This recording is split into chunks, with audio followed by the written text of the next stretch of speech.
Good morning guys, kape tayo.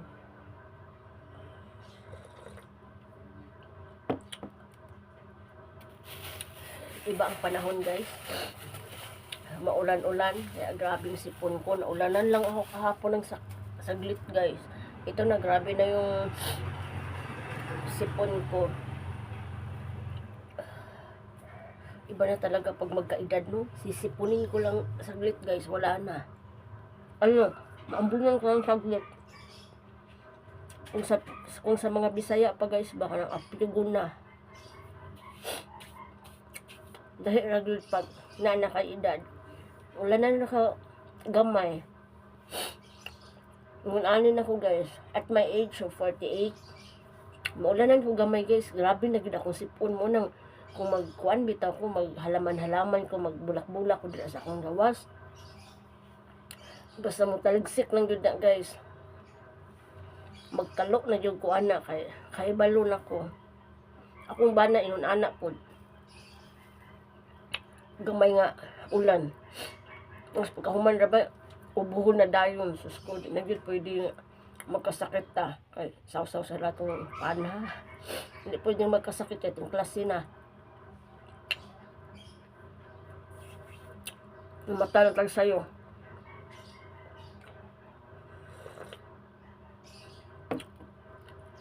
Grabe yung schedule ng anak kong senior high guys, yung grade 12. Ang start ng klase niya guys, kahit private ha, ang start ng klase niya guys 5:30. Ay, kagilok sa kong ilong. 5:30, tapos ang travel allowance niya nga oras is 40 minutes kasi sa bayan pa. So 5:30 ang klase niya, kailangan 4:40 alis na siya ng bahay. So ako naman 4:40 gising na ako ng 3:40 kay kailangan 1 hour akong pagluto. Kaya magluto ko, mag-prepare ko sa balon, mag-init og tubig sa ilaha, paligo. Kay duham na ako estudyante guys. Pero ang isa, 7 o'clock. So, pwede na ko siya pukawon o kuan kanang alas 6. Kay walking distance naman niyang school guys. Dira sa, dito lang sa loob lang ng subdivision. Pangalawang kanto. So, walking distance. So, 6. Kanang 1 hour, mo na iyahang kaon, ligo, tapos papunta sa school. Pero itong babae ko guys, 40 minutes travel time pa lang. So, ang iyang ligo, kaon, bihis, 1 hour. So, kailangan 3:40 mag-prepare na ko ana no, para while prepare sa iyang pagkaon, tapos maligo siya, pukaw na ako siya. Luoy kay mga bata no, sayo kay mo mata. Last time manggod katong grade 11 siya kay iyang klase kay kuan alas 6. So mulakaw siya sa balay 5:20. Ako aga ni siyang giservice sa buntag guys kay mahadlok ko ba. Last time grade 11 siya, naka-service siya 5:20 siya guys, mulakaw siya sa balay, ngit pabayaan na ha, diba, usahay ngit pa, sumahadlok ko kay layo pa ba ni gamay amo guys papunta dito sa gate niya. Just imagine 5:20 mo sakay siya motor siya ra usa. Akong kadlukan guys kana bitong daghag-adi. Not all man no, pero mostly naman kung karon lang hindi naman ko sa nila lahat pero mabasa nimo ba na kanang service I know service kanang mga tricycle bitaw usahay nga susko kanang ingat na ingat ka sa anak mo, and then unsay mahitabo sa una guys tong bag-o pa siya ginhatod na ko sa baba. Height ko guys, hatod na ko sa baba kung wala pa siya nag-service.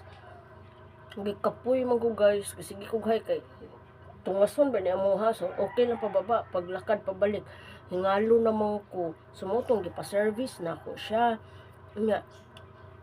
Mahadlok ko guys kay ngit-ngit pa biya na ha nga. Akong kuan nga ihatod pa na ko eskwelahan ang pamasahe. Sus, na doble-doble mong pamasahe mo tong gi-service na ko siya padulong, at least pag uli hayag na. Nga, naman ko silingan diri nga tricycle driver na nalabyan mi mo utong service na ako. Aron naman sobra na ka. Sa una alas 6 ang klase karon 5:30 ha. Siyempre pag school bawal ka malate. Kasi ko nga kasayo ba eh. Sacrifices ka ayo ba kay sayo gid ta mo mata. Nga karon wala pa na ko na istorya iyang service kung kaya ba niya na 4:40 mahatod akong anak sa eskwelahan, at least silingan na ako ba, tapos kaila na kaayo wa pa nag-reply kay 4:40. Imagine 4:40 sa buntag mulakaw na. Yeah. Ang service baya guys mahal kay syempre isa lang naman kagaya sa uban nga kagaya ng mga public school nga alas 6 ilang klase, daghan sila sabay-sabay. Ya private akong anak guys nasabayan, nag-iisa lang siya, sumahal ang service. Last time guys ang service niya 1.5, one way lang. Pag uwi niya pinapakommute ko na kasi pag grade 11 guys yung oras ng uwian wala sa oras kasi minsan may practice, ganyan. So, importante yung umaga lang kay mag-hike, ay no, ngit-ngit. Mas lalo ngayon, Diyos ko, aalis ng anak ko, 4:40. Ngit-ngit pa, isang tanan. Yung anak ko nga, service yun na ako, sana papayag yung service niya na siguro hindi na rin yan na 1.5 kasi mas earlier eh. Dati kasi guys, 5:20. Hayag na. Tapos naana po siya ang 1.5 guys, naana siya kasabay isa na public, so mao tong 1.5. Ako ginahuna karon musukol baka na siya 1.5 na service na isa ra akong anak, siguro na sa 2,000 one way lang. Diyos ko dahil munang miskin unsa na lang irakit no, makatabang na ta sa tuang bana. Kaya ko bulog akong ulo eh.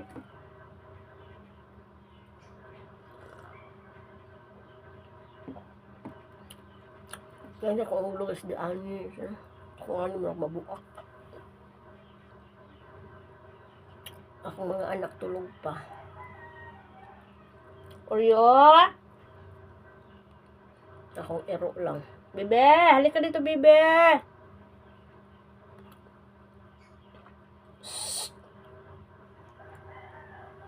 Ginatawag na ko guys kay nalibang na ba itong iring sa akong silingan di ana sa akong gawas ko. Basta yung kanon ba mahadlok ko.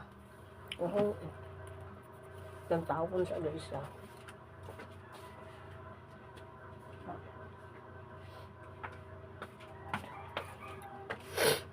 Matulog na kong ero.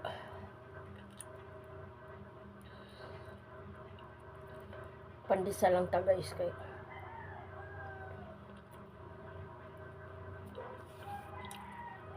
dito man kung lutog pamahaw. Ewan ko nga.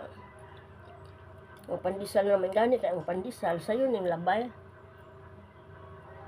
Ewan ko magpandisal sa ako. Dito man kung lutog pamahaw dahil ano akong sipon. Paslango ko ba wala gana magluto. Kung paslango tayo.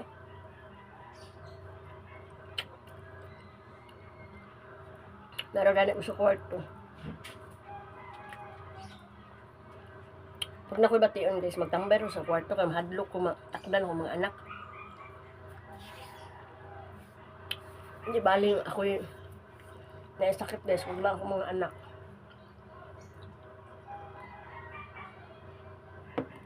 Mo nang magkasakit kita akong bana guys. Sa Mindanao ga trabaho akong bana no. Sakit kaya akong bana guys kasi ingon jud ko nga. Ako pitaw yang pong Lord. Ayaw lang akong bana makasakit Lord, be ako lang. Kasi at least kahit papaano Lord, akong bana, akong kita. Kaysa ako masustain niya ang yung mga needs na among tanan. Mao yun akong giingon na anak. Bitaw no, we must be practical. Kaya nga itong prayers, raman yun nga, maging healthy tano. Pero kung sa pamilya man good, kung sino yung mas dako og kita maka-provide sa family mo na to i-prepare me dili ta maging selfish kay halimbawa ako kaya ko ba i-sustain yung mga ganun ba i-question na mo kaugalingon before ka nga karang wag kang maging selfish imong kaugalingon syempre family na nimo pero ako guys mingon jud ko nga Lord ako na lang magkasakit kasi mas malaki ang kita ng asawa ko kaysa akin kaya niya i-sustain lahat kung ako ang mapilay, hindi siya, sabi ko ng gano'n. Siyempre guys, maging practical tayo, di ba?